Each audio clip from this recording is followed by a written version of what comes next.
All right, so standard form of an ellipse. So you guys, it always looks like this. We've got x minus h squared over a squared plus y minus k squared over b squared equals 1. All right?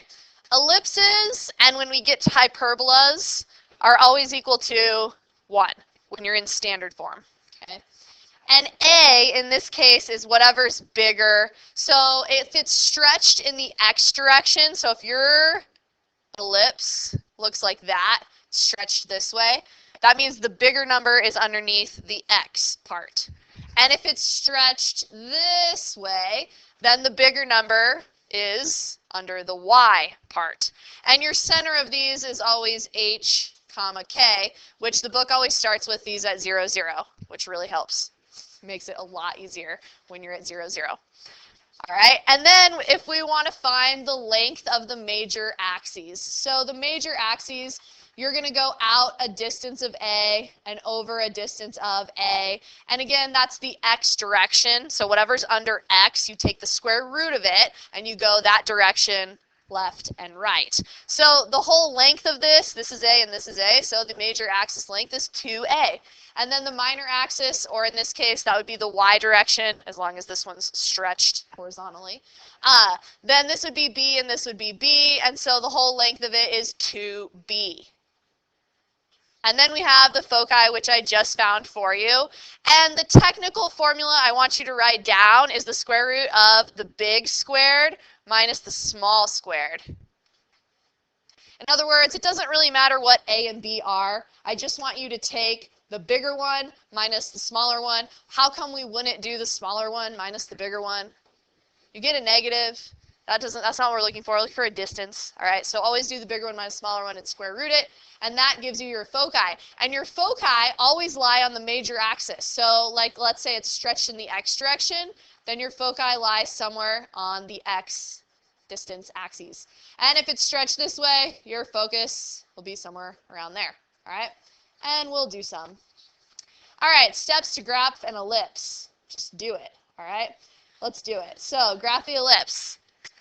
Let's figure it out. So in the x direction, if a squared is equal to 25, that means that a is 5. And again, I'm not worried about which is a and which is b, but I do know it's under the x variable. That means I'm going to go in the x direction. So from 0, 0, because my center is at 0, 0, I didn't add anything or subtract anything from the x. I didn't add or subtract anything from the y. So my center is at 0, 0, and I'm going to go over 5 and right 5. Center at 0, 0. You don't have to write this, all right? But my vertices, my major ones, are at negative 5, 0, and positive 5, 0. All right, and then underneath the y is a 9. So that means that I'm going to go in the y direction 3. So I'm going to go up 3, and I'm going to go down 3, which means my minor vertices are at 0, 3, and 0, negative 3.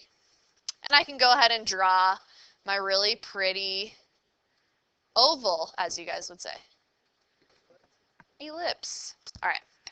And now I need to find these right here. Even if the book does not tell you to find the foci, you need to find them. Sorry. Let's find them. So we do our formula. C is equal to the square root of the bigger one squared minus the smaller one squared. So that would be 5 squared minus 3 squared, or you can just do 25 minus 9 because they're already squared for you right here. So I'm going to do 25 minus 9. And that gives me 16. What a nice number, which gives me 4. And then you have to decide, am I going to put these in the x direction or the y direction? Well, it's stretched further in the x direction, so you need to go in the x direction. So that means I'm going to go over to the right 4, and I'm going to go over to the left 4. And I want these coordinates listed on the graph. Okay?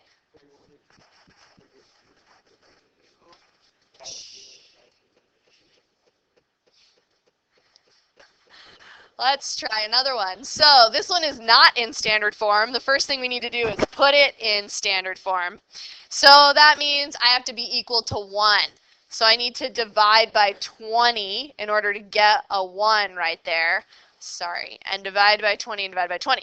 So this reduces, and I get a 4. And this reduces here, and I get a 10. And this gives me 1. So, Corey, how far am I going to go in the x direction when I graph this? Go to positive 2 negative. Yep. So underneath the x is a 4. That means I'm going to go 2 positive, 2 negative in the x direction. So my minor vertices, because this one's smaller, are negative 2, 0, and positive 2, 0.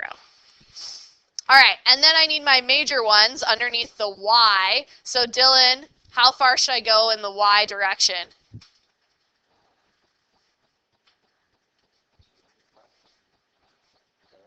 Nope, you're trying to simplify. You don't have to. I know what you're trying to do. You can just say square root of 10. Yep, square root of 10. All right, so square root of 10. We have to have a little bit of number sense, and I don't actually want you to find the decimal. I guess I just want you to, like, estimate, right? So the square root of 10 is a little bit bigger than the square root of 9. So it's like 3 point something, right? So all you have to do is go up 3-ish and down 3-ish, okay?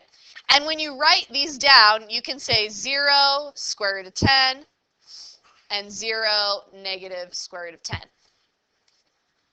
So it's just an estimate. And you can go ahead now and draw your ellipse that is stretched in the y direction. It's really hard with this thing. I can draw these way better on my paper. All right, so now I want to find the foci. So we'll use our little formula for it. C is equal to the square root of the big minus the small, or the big one squared. If you're doing the square, you got to use these. It's a lot easier, actually, if you just do 10 minus 4, then you don't have to square them because they're already squared, your a's and your b's. And I get the square root of 6. So should I go over in the x direction or the y direction when I plot these? The y direction. And then you got to estimate the square root of 6. It's really close to the square root of 4. And then the next one is the square root of 9. So it's in between 2 and 3. So as long as you put your point in between 2 and 3, you're good to go. And then negative 2 to negative 3. And these I want you to write the coordinate on the grid. So this is 0, positive root 6, and this one is 0, negative root 6.